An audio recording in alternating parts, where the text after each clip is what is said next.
મિત્રો, CSC portal આપણે ઉપયોગ કરતા હોય ત્યારે એમાં ઘણી વખત આપણને કોઈ પ્રશ્નો થાય, કોઈ તકલીફો, અગવડતાઓ પડતી હોય ત્યારે એમાં આપણે સપોર્ટ ડેસ્ક ઉપર ટિકિટ રેઝ કરી શકીએ. તો આપણે ટિકિટ 3 પ્રકારે રેઝ કરી શકીએ. ટિકિટ રેઝ કરવા માટે આપણે એનું કારણ હોવું જોઈએ.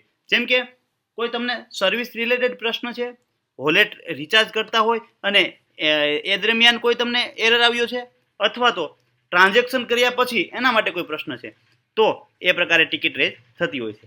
હવે હું અહીંયા ટિકિટ રેઝ કરું છું, તો એના માટે હું તમને એક વાત કરું કે આપણે પહેલાં હું એક અહીંયા ટ્રાન્ઝેક્શન ચેક કરું કે મારા આ છેલ્લા ટ્રાન્ઝેક્શનમાં મને આ રિચાર્જ જીઓનું કર્યું, એમાં મને વોલેટમાંથી પૈસા કપાયા, પરંતુ ગ્રાહકને મળ્યા નથી. તો આ ટ્રાન્ઝેક્શન નંબરની હું કોપી કરીશ અને અહીંયા સૌથી લાસ્ટમાં સપોર્ટ પર ટિકટ પર ક્લિક કરીશ.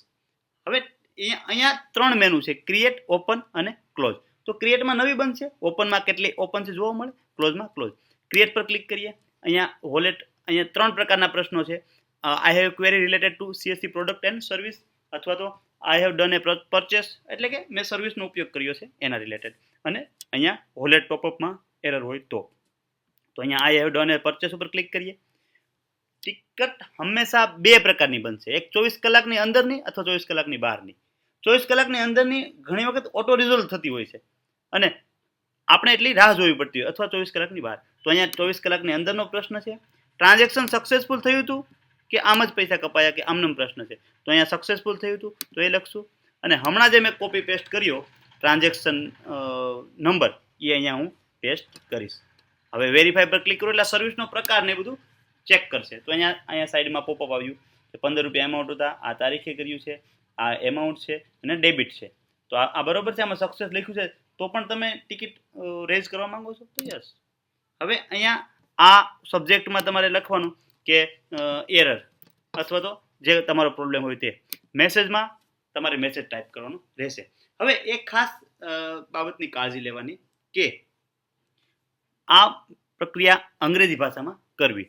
હવે તમને અંગ્રેજી ભાષાનું જ્ઞાન ન હોય, અથવા તો એમાં તમને અગવડતા પડતી હોય, તો ગુજરાતી મેસેજનું અંગ્રેજી ટ્રાન્સલેશન કરવાનું રહેશે.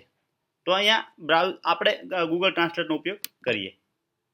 તો આ પ્રકારે તમારે ગૂગલ ટ્રાન્સલેટમાં લખી લેવાનું ગુજરાતીમાં, મોબાઈલ રિચાર્જ કરવા સમયે વોલેટ કપાયું પરંતુ ગ્રાહકને મળ્યું નથી. તો એનું આ જે ઇંગ્લિશ છે એ બાજુમાંથી કોપી કરવાનું અને એ અહીંયા આપણે મેસેજ તરીકે પેસ્ટ કરી અને સબમિટ કરવાથી આ ટિકિટ બનશે.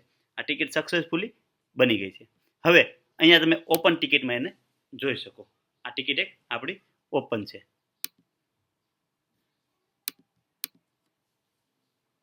આ પ્રકારે ટિકિટ બનાવી શકો. અલગ અલગ સર્વિસની, અલગ અલગ પ્રશ્નોની તમે ટિકિટ આમાં બનાવી શકતા હોવ છો.